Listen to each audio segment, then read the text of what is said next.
kind of like the same story, different Saturday. End of the day, Tennessee wins again. We're going to recap it all. A Tennessee win over Kentucky here on your Monday Locked On Vols.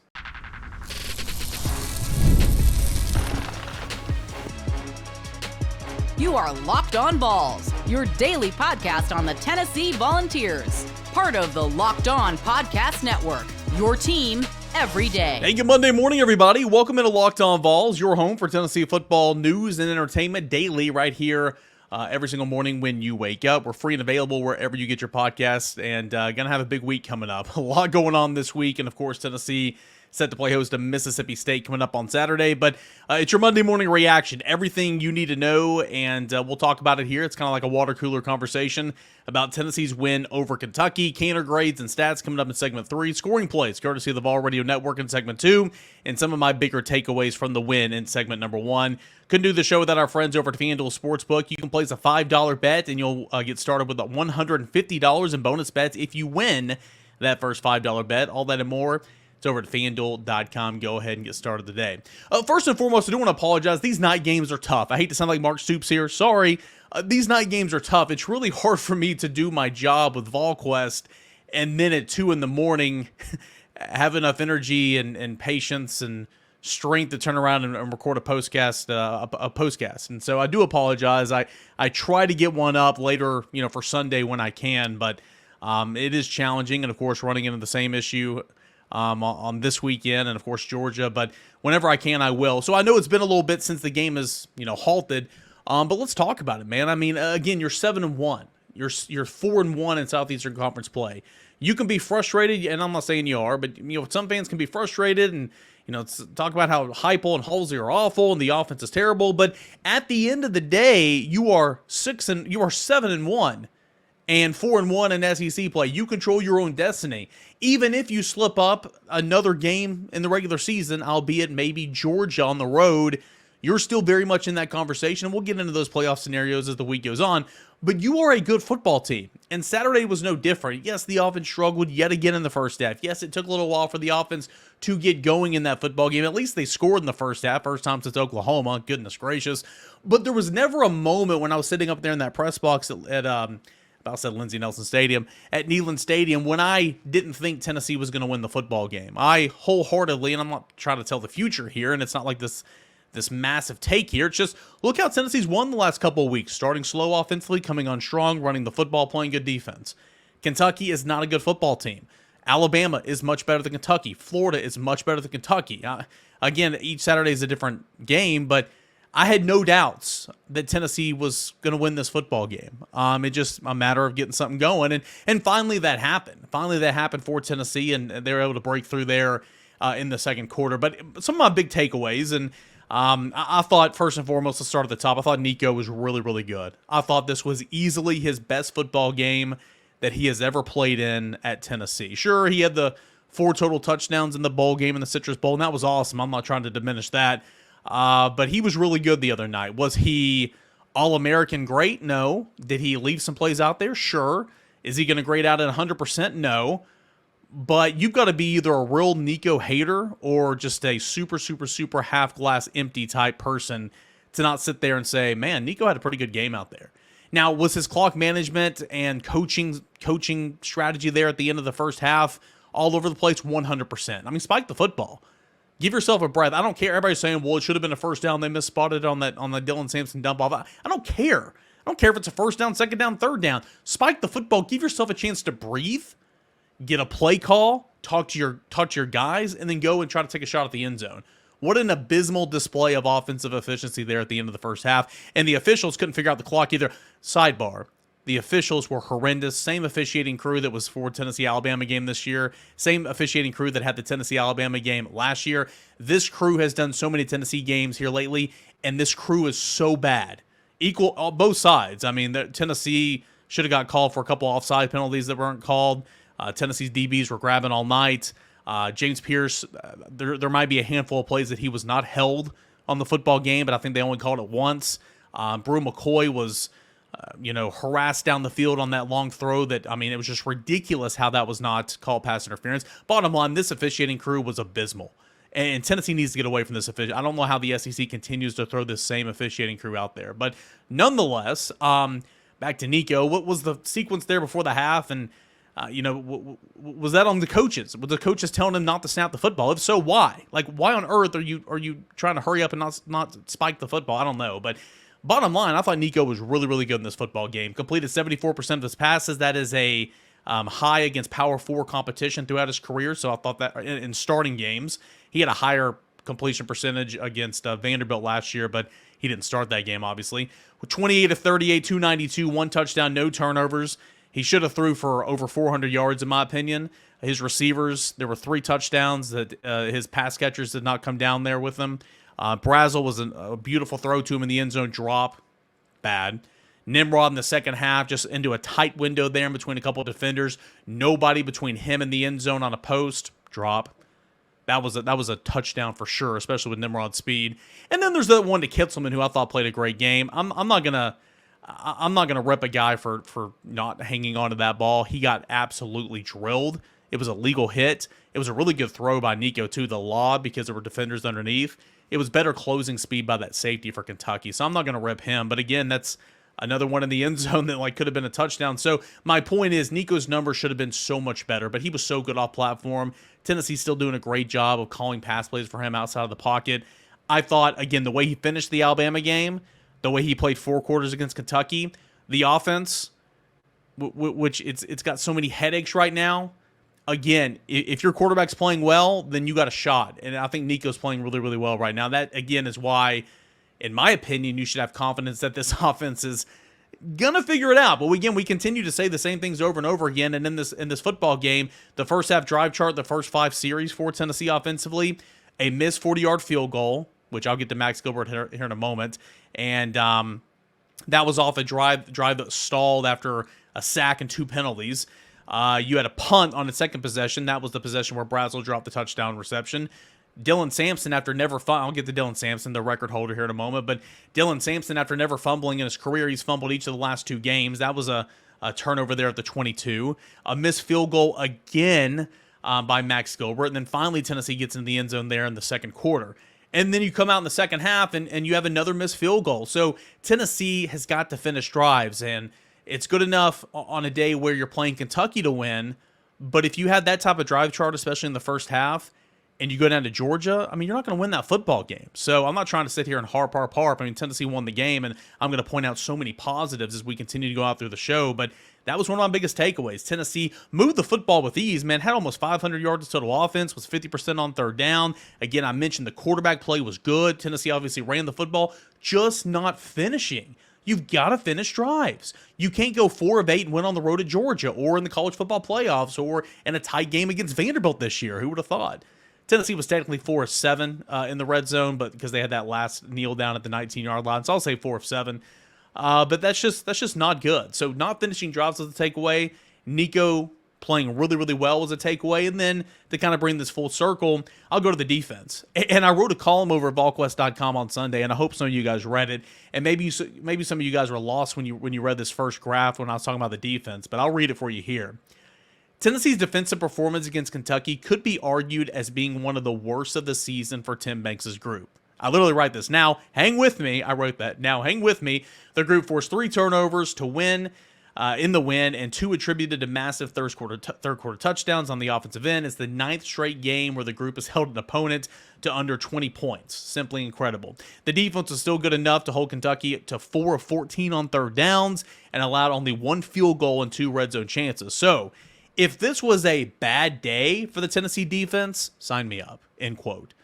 I think I kind of show my work there, and then I'll go on to give examples why I didn't think defense was as sharp as it normally is. Tennessee came into the game giving up only 3 chunk plays of 30 yards or more. Tennessee gave up 2 in the game against Kentucky and 1 on the first play from scrimmage. It was a 50-yard run. Tennessee was really bad on first downs.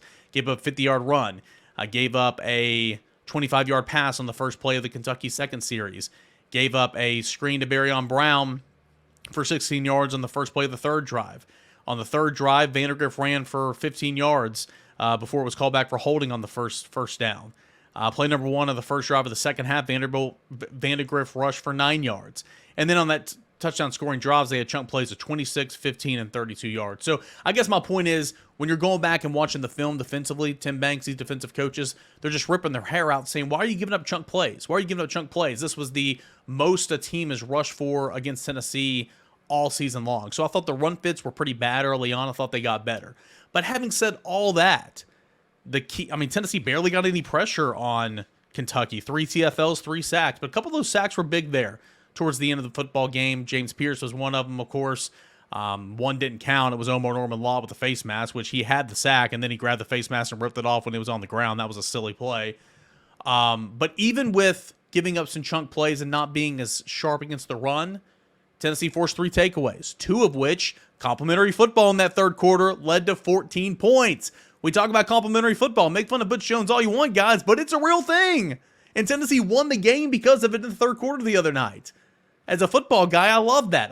Defense picking up the offense finally taking advantage and getting in the end zone. So a lot to like about this football game. The most important thing, Nico balled out. And that's great. He looked really, really good. The offense continued to move the football. You just got to finish. And if that was a bad day for the defense, sign me up, because they still had 3 takeaways that were instrumental in winning that football game. They still held an opponent to under 20 points for the 9th straight game. Freaking incredible. Boys and girls, this is a good football team, and it can be that much better. We know this. It can be that much better, but this is a good football team. Woo! All right. Hey, when we come back, scoring plays courtesy of the Vol Radio Network. All that and more right here on a Monday morning edition of Locked On Vols.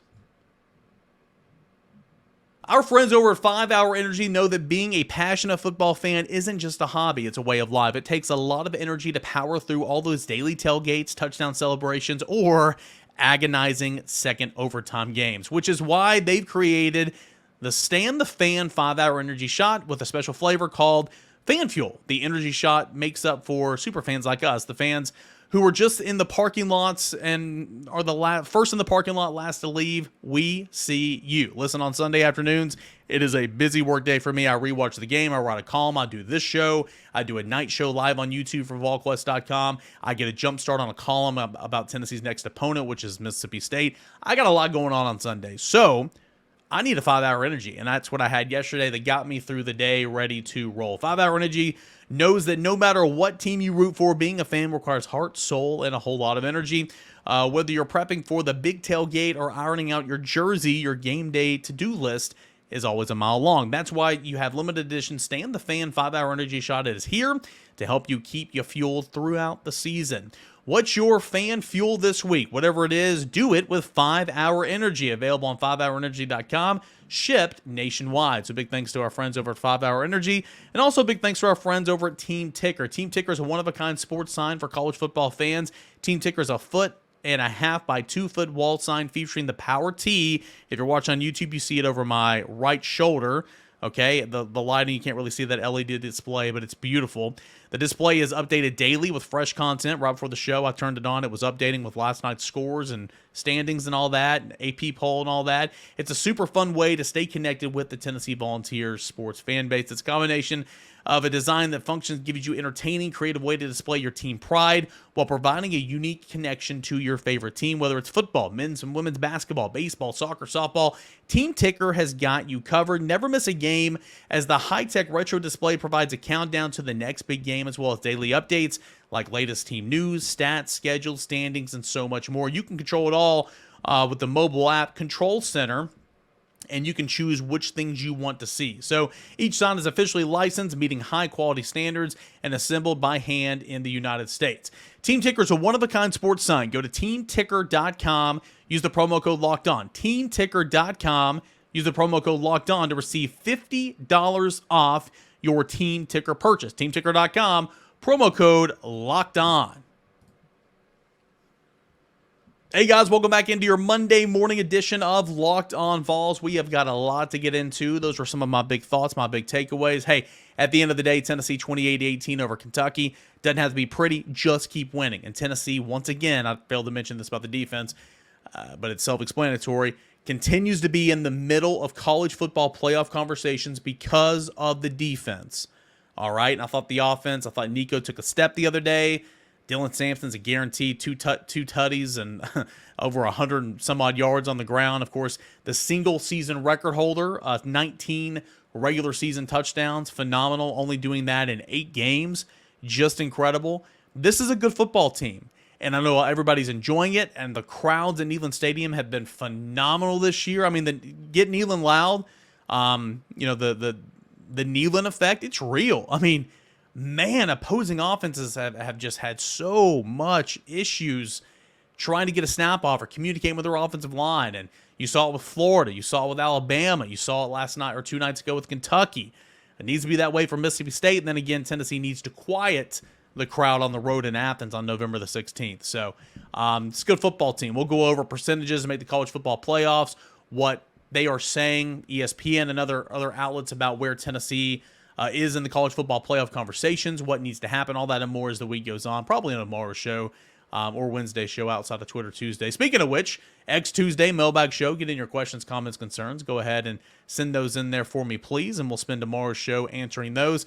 Let's get to the scoring plays, courtesy of the Vol Radio Network. I have written permission to play these clips on my podcast, Locked On Vols, courtesy of the Vol Radio Network. So, again, it was a slow start offensively for Tennessee. It was Kentucky that jumped out first with about 5:28 left in the first quarter. It was a touchdown to the tight end Josh Caddis, 27 yards, when he was the end man on the line of scrimmage, playing as the tackle, who was eligible, obviously. A lot of people were saying he was covered up because Tennessee continues to get called for ineligible touching. Holden Stays later in the game was covered up. That's an elementary school mistake. I went back on film, and the 2 receivers that were out wide past Caddis, they were off the line, at least from what I could say. But nonetheless, Tennessee brought a blitz off the edge. Arian Carter and Will Brooks off the edge. Brock Vandegrift threw it over the blitz right to the tight end up the seam in 27 yards. He broke tackles from Jamal McCoy and Christian Charles at the 5-yard line and got into the end zone. And just like that, it was a 7-0 lead early on for the Kentucky Wildcats. Kentucky sends 2 wideouts on either side. They empty the backfield. Vandegrift all by himself. Back to throw. Over the middle. Seam pass complete to the tight end. That's Caddis, and Caddis is going to take it in for a Kentucky touchdown. 27 yards. He went right down the seam, and they had emptied the backfield, and Vandegrift hit him right in stride, and Caddis only makes his 4th catch of the season, but that's good for a Kentucky touchdown, and the Wildcats lead it 6-0. So Kentucky jumped out first. No big deal. A lot of time left, and it took Tennessee about a quarter and then some to finally answer back, tying the game at 7-all, and it was the series where Deshaun Bishop was in. He gets hurt, and so Tennessee brings in Peyton Lewis. Cam Selden remains to be a complete non-factor for this football team. He's not returning kicks. He's not carrying the football. I think that's pretty telling at this stage in the season for sure. Anyway, Peyton Lewis got in there, and they wrote Peyton Lewis, and he was rewarded 1-yard touchdown run. The first touchdown scored in the first half for Tennessee since the Oklahoma game. Goodness gracious, I cannot believe we're even saying that. But finally, Tennessee scores a first half touchdown. It was on a jumbo set. You had Nathan Robinson come in and play tight end. You had Jackson Moy alongside Miles Kitselman in the backfield. Lewis was the deep back. Tennessee rumbles on in, capping a 64-yard, 14-play drive to tie the football game at 7-all. Lewis, standing tailback. They'll try him left tackle, and Lewis powers into the checkerboards. Touchdown, Tennessee. First touchdown for Peyton Lewis this season, and it pulls Tennessee to within 1. Power formation to the left. He rode right behind the big block from the defensive tackle, Jackson Moy, into the end zone, and Tennessee can tie it with the extra point. Earlier in that drive, Nico on a 4th and 5 around midfield ran for a first down and kept that drive alive, and then ultimately Tennessee scored to tie the football game at 7-all. Under a minute left, Kentucky got a field goal on the board, 10-7, and then you go to the second half, and it was Tennessee scoring a touchdown, 8:28 mark of the third quarter. Dylan Sampson coming off the strip sack from Joshua Josephs. Jeremiah Thielander recovered. It was at the plus 28. Tennessee needs 4 plays, gets into the end zone. Dylan Sampson breaks a tackle and puts Tennessee ahead for the first time in the ball game at 14-10. Nico out of the shotgun.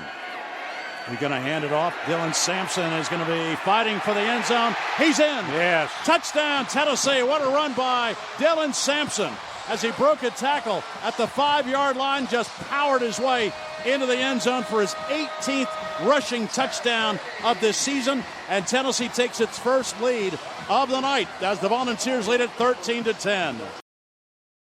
So Tennessee goes back on defense. The Nealon effect, Nealon loud, makes Kentucky jump off or have a couple of false starts. They have to punt it back. Tennessee doesn't do anything, punts it back. Kentucky's got the football midway through the third quarter. Another takeaway leads to points for Tennessee. Complimentary football. It is Will Brooks. They bring the pressure off the edge. He rolls down. It's a hitch route to a tight end. Will Brooks just reads the quarterback, which was Gavin Wimsett in the football game at that point in time. Jumps in front of that route, intercepts it, takes it 66 yards, and my guy tries to go inside when if he would have went outside, maybe he would have scored. He got hawked down, but 66-yard interception return set up Tennessee's offense at the 10-yard line, and it was Dylan Sampson, or no, it wasn't Dylan Sampson. It was Dylan Sampson on play number 1, and then it was Nico Iamaleava finding Miles Kitzman for a 6-yard score to go up 21-10 in the third quarter. Second down and goal. Nico keeps it this time, rolls right, throws it to the end zone. Touchdown, Tennessee. Kitzelman in the back of the end zone. Nico rolls to the right, threw really across his body back toward the goal, the goal post, and then Kitzelman catches it in the back of the end zone, and Tennessee has scored 2 touchdowns here in the third quarter.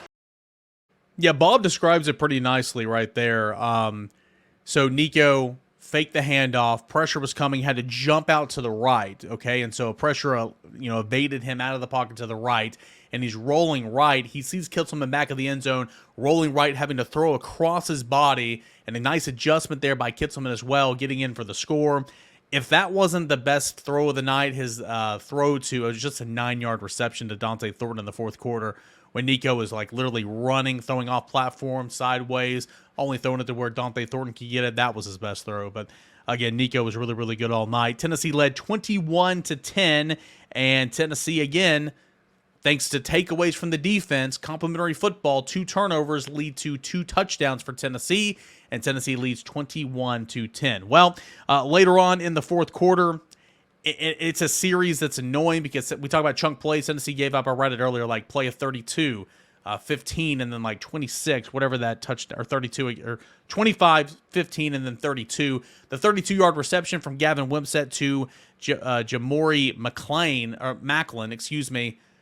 I mean, every time you complete a pass against Sherman McCoy, it's like a Herculean effort. You know what I'm saying? I mean, how in the world he made this catch, I have no clue. It made things interesting. He made a heck of a catch on the 2-point conversion as well to make it 21-18. Here's how it sounded, courtesy of the Vol Radio Network, as things got a little bit too close for comfort there, beginning of the fourth quarter. Wimsett changing the play as he walks up to the line of scrimmage. Wimsett gets the snap. Play fake. Fires. End zone. Pass is going to be... Did he catch it? He did. Touchdown, Kentucky. Macklin. What a catch. He was right there with McCoy. And Wimsett threw a strike. 32 yards. And Macklin caught it right in stride, running the far sideline, right toward the back pylon. Yeah, I don't know how he caught that. I don't. I simply don't. I'm still perplexed. And how he caught the 2-point conversion, I don't know. But boy, it was a little too close for comfort there. But Tennessee does get in the end zone. Just under 5 minutes left in the go. Dylan Sampson, the single-season record breaker, his 19th rushing touchdown of the season. He breaks a record that stood since 1929 for Tennessee's first All-American player in Gene McEver. Really, really good play. Here's how it sounded, courtesy of the Vol Radio Network. First and goal at the 6. They give it to Sampson. Stoned at the 5-yard line. Still pushing. Now pushing. They're trying to get him toward the end zone. Still fighting. Still up. They're still pushing him. They pushed him all the way into the end zone. Touchdown, Tennessee. That was a group effort.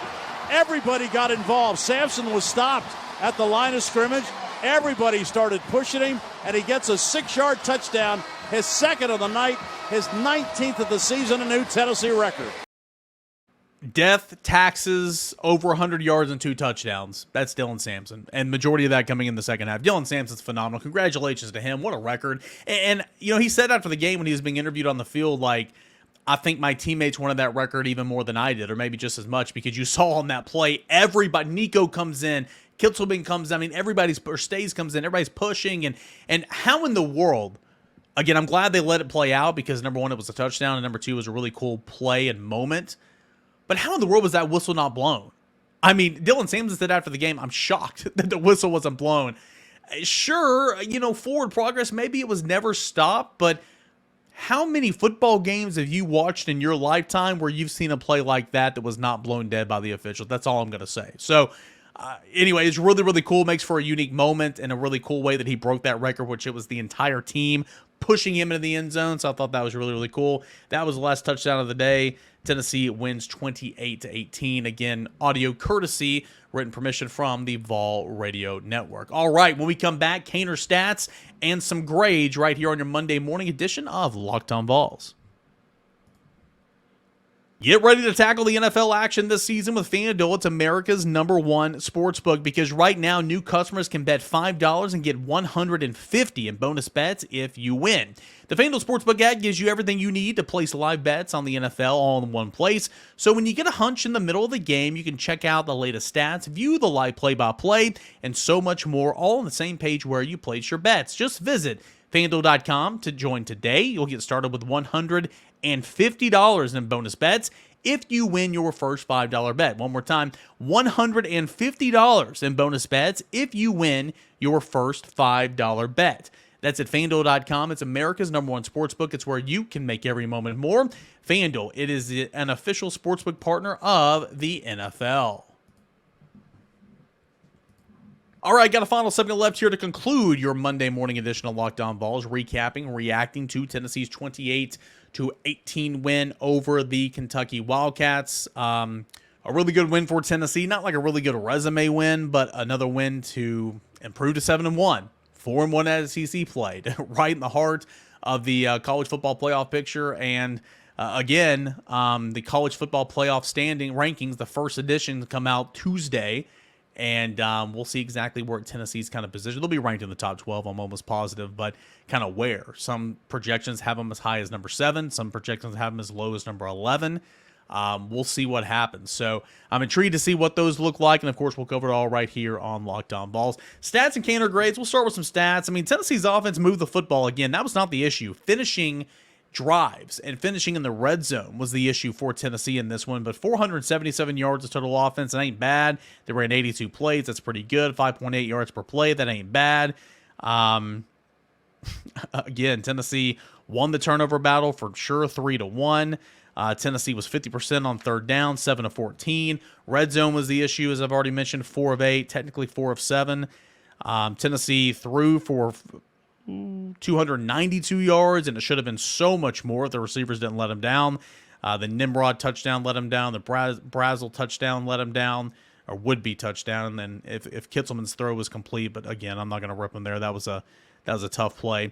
Tennessee ran for 185 yards. So, overall, Tennessee, wasn't horrible. Didn't think they got enough pressure on him. Again, only 3 sacks, only 3 TFLs in this football game. That is not enough. I was surprised that Kentucky, the quarterbacks and Vandegrift and Wimsatt had as much time as they did. But at the end of the day, you played well enough to win the football game, and you got that dub. Let's go to the quarterback. Quarterback's going to get an A. I mean, simply put, he wasn't perfect. He's not going to grade out 100%.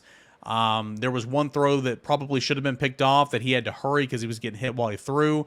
He missed high a couple of times. But, again, stats should have been so much better. He should have had at least 3 touchdowns, maybe 4 touchdowns on the day. Should have, okay?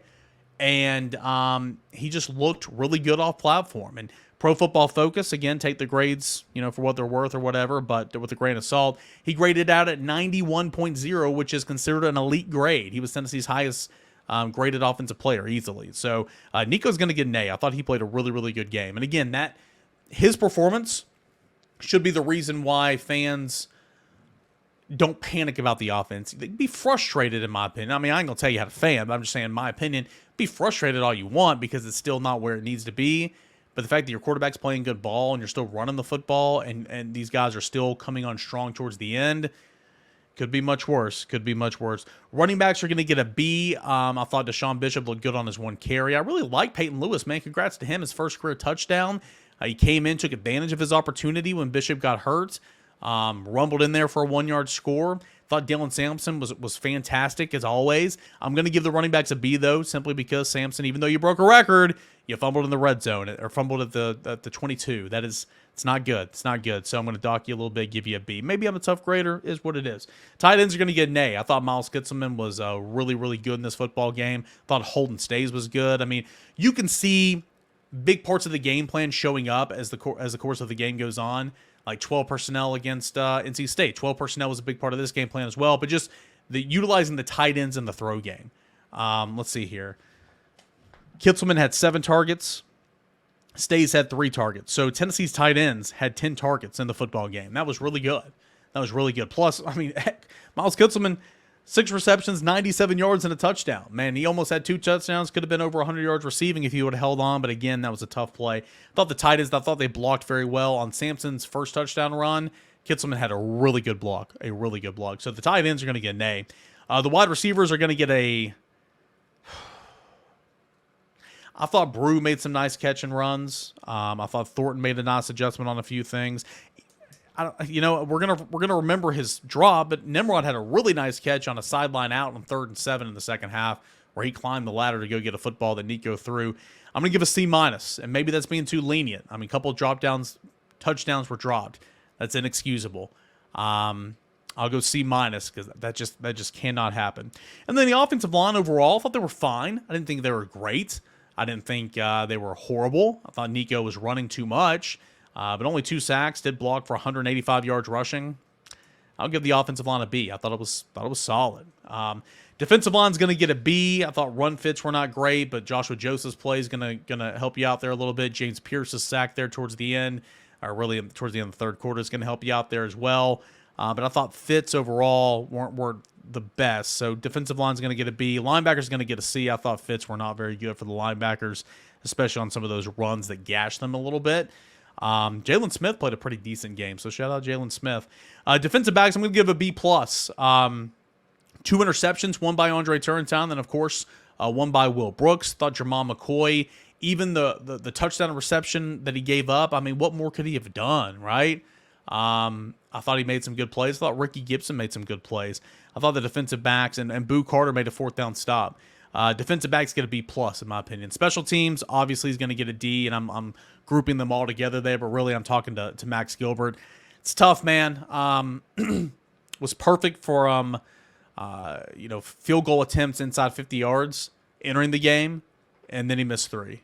It felt like there towards the end, he was just in his head a little bit because he already missed 2. He's got a leg. He was so good early in the season, but again, you can't finish drives. You miss field goals. That's going to get you beat in the playoffs or get you beat in Athens, okay? So that's got to be fixed. Just really, really not a good performance. And again, I'm not going to hound on it because everybody knows that. Special teams get a D for sure. And then coaching, I'm going to give a B-. I thought there were a couple of really nice play designs on the offense side of the football. There was one 3rd down early in the football game where they threw a screen to Mike Matthews that I was like, why? Why on 3rd and 20 did you call that play? Thought there were some nice play designs. The one where they sent Squirrel White in motion, faked it to him, and then threw it to Sampson out the backfield. I thought that was a good play design. I thought they did a good job of getting Nico out of the pocket again. I think he's better out of the pocket. But I'm going to go back to that sequence there right before halftime. I mean, sure, should Nico have spiked it? Maybe. Is he coached to do it? I don't know. If he's not, why? It was just really, really bad. They didn't have any timeouts. I recognize that, but just a really, really, really bad sequence there before halftime. Could they have gotten any points? I don't know. It's probably a long shot, but give yourself a chance, right? Just really, really ugly football there to end the first half. So coaching's going to get a B-.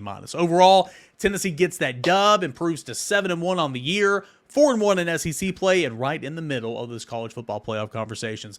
Get in your questions, your comments, your concerns at _Caner at Locked On Vols, on Instagram, on Twitter, on the YouTube channel. We'll answer your questions on the mailbag edition of the show coming up on Tuesday. Thank you guys so much for being here. Tell your friends about this show. Please like, subscribe, download us if you listen. Wherever you get your podcast, we are free and available. Please subscribe, please download. That helps the show grow, helps your boy get paid as well. Thank you guys so much. We'll be back again tomorrow. This is Locked On Vols.